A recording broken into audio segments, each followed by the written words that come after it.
So, continuing about William Jones, I tried to find his diary so I could read it. Curious guy. The library didn't have it. I looked online, and there are not a lot of copies of that book. So I found one or two, but they cost so much money. I did not want to pay that much money to buy the book. So I went to the library of the university where I went to school. I can still go in the library there, and they have this enormous library. If you walk on the UC Berkeley campus, you can go by a real ornate looking, looks like a big temple.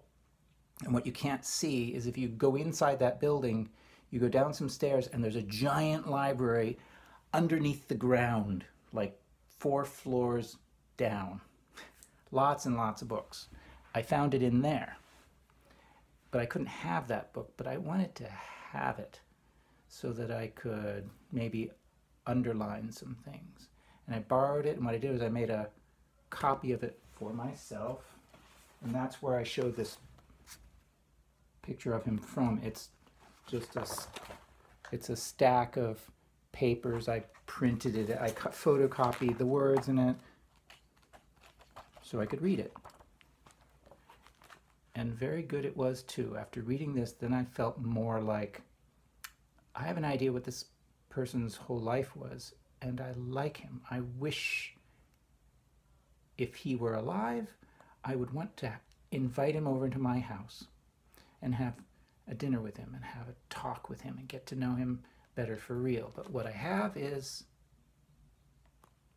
what he said when he was alive. And somehow just knowing the things he said when he was alive feels like I know him. Feels like I know him. And I read this, I read this 13 years ago. 12 or 13 years ago. So it's a little while since I've read his diary, and since then I also have a feeling like as the time goes by, I know him better. I keep thinking of him. I don't forget about him. I'm not thinking about him all the time, but you don't always think about your friends all the time.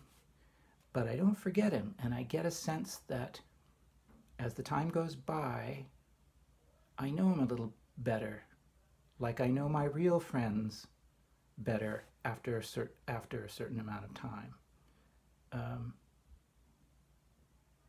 And he's an author, not the only one, but he's certainly an author that most stands out to me, that I feel like I know him.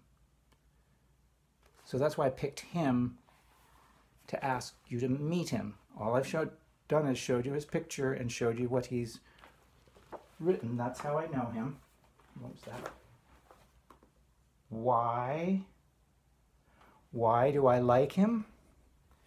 That is harder to say. That's harder to answer. If someone asked you, your friends at school, the ones you really like to play with all the time, and someone asked you, well, why do you like them? You may be able to come up with some quick answers, but it's kind of hard sometimes to say why you like something or why you like someone. So I don't know if I can really answer that. I can give a part of an answer. Part of the answer is just that he was interested in some of the same things I'm interested in. He's interested in writing down his thoughts. I am too. I like to do that. I like to do that a lot.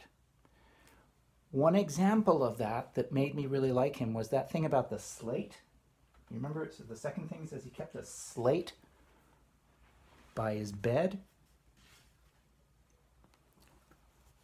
Here's a part where where he's talking about that, what it was for. He says, I frequently have a slate and pencil by my bedside. A slate is like a blackboard that you write on with chalk, and usually it's a board that's on the wall of a classroom, and you write on it with chalk. Well, they have smaller ones. You can have a slate that's like about the size of a piece of paper that you write with chalk on by yourself. It doesn't have to be on the wall. It says, I frequently have a slate and pencil by my bedside, and when I wake at perhaps far too early an hour to rise, I scribble down any thoughts or reflections which present themselves to my mind. When I read that, I thought, that is really curious. He's got something by his bed, so if he's in bed and it's at night and it's dark and he happens to think of something and he wants to write it down so he doesn't forget it, I do that all the time because I know I'm going to forget stuff. He's got some way to write it down in the dark. He says, often do I in the dark, by means of holes in the frames of my slates and movable pegs, scribble my dawning morning thoughts.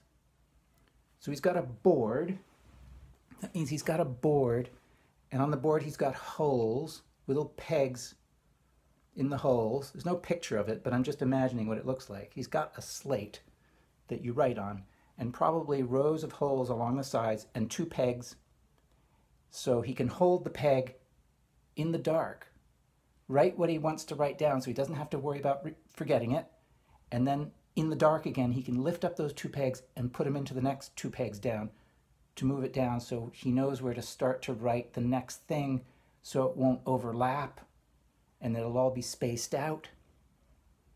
And he does not have to get up and make a light, turn on a light or anything to do anything.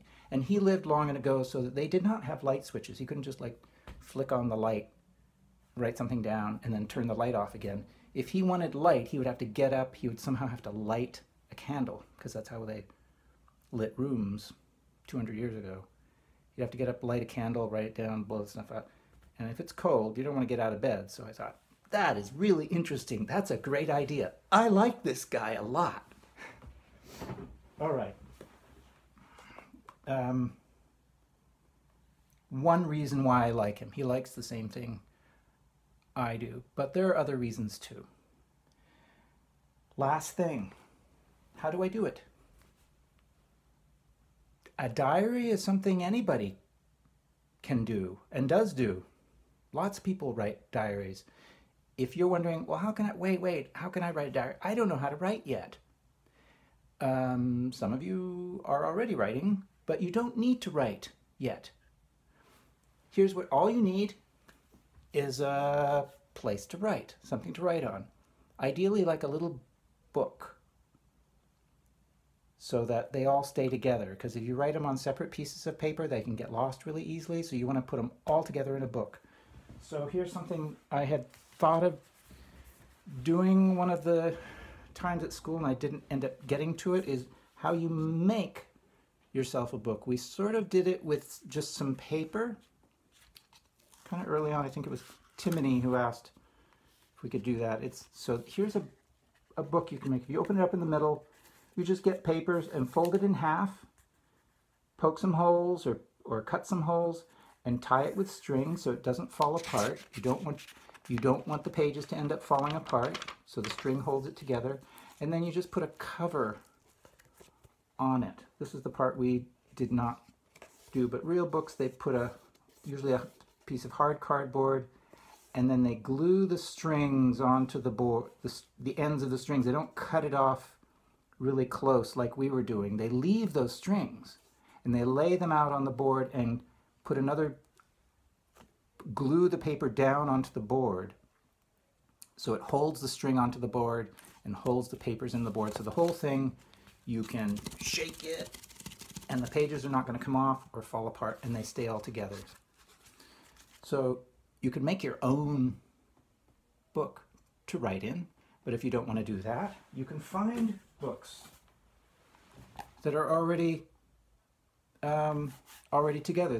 These are notebooks you can get at the store, and you can get notebooks at the store that just have lines on them, or they just have blank paper. This is one I had a long time ago that I used to do. I like the ones that didn't have lines on it. And here's one page where the lines look kind of a little bit crookedy. It's because this was one time I wanted to make notes when I was in a movie, and the movie was dark, and I didn't have a light. And so what I was doing was kind of like when William Jones was in bed and he didn't want to get up out of bed and he didn't have a light. I just kind of felt with my finger, and I would write. I couldn't see it, and when I looked at it later, I went, well, that looks kind of crookedy. And it wastes a lot of space, but boy, the pegs, that's a really good idea. So you can get a notebook like this, or later on, when you learn how to write and you write on the computer, you type, you press the keys, and you make the letters come out, and you can print it out. That's how I sort of keep my diary, or my I also call it a